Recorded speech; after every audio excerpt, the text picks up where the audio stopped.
High, আসসালামু আলাইকুম। দেখেন তো, আধুনিক দেশ, আধুনিক চাষাবাদের দেখেন শশার কি পরিমাণ সুন্দর চাষাবাদ করছে। মাশাআল্লাহ। উন্নত দেশে এটা মেবি বিদেশের ইউরোপের একটা দেশ।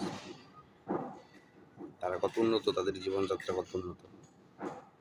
তারা কি সুন্দর আধুনিক পদ্ধতি ব্যবহার করে যে চাষাবাদগুলা করতেছে দেখেন,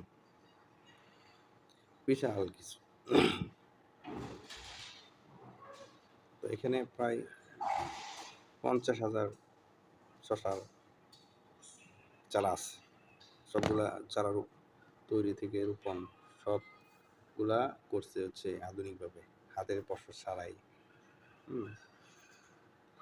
তো আসলে আমাদের উচিত আমরাও আস্তে আস্তে আমাদের দেশে তো অনেক পতিত জমি আছে, এগুলাকে আসলে কাজে লাগানো, হ্যাঁ, চাষাবাদ করা।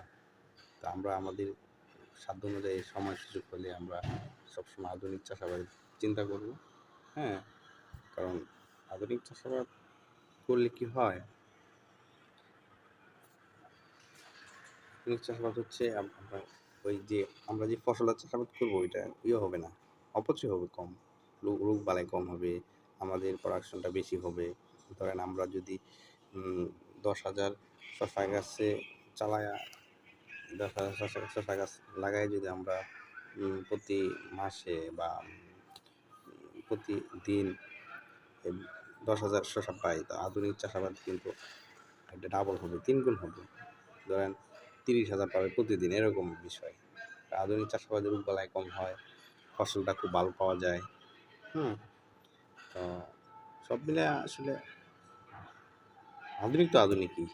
ওকে, বাই বাই। আমরা চাবো দিন দিন সব কিছু আধুনিক করতে, সব কিছু সুন্দর আধুনিক, মানে আর সব জায়গায় আধুনিক ছোঁয়া নিয়ে আসতে, জীবনযাত্রায়, চাষাবাদে, সব কিছুতে। তো ওকে, বাই বাই। ভালো থাকুন। আসসালামু আলাইকুম। আমি ভিডিওটা আসলে দেখে অনেক ভালো লাগলো, এই কারণে ভিডিওটা করলাম। ওকে ভাই, আসসালাম।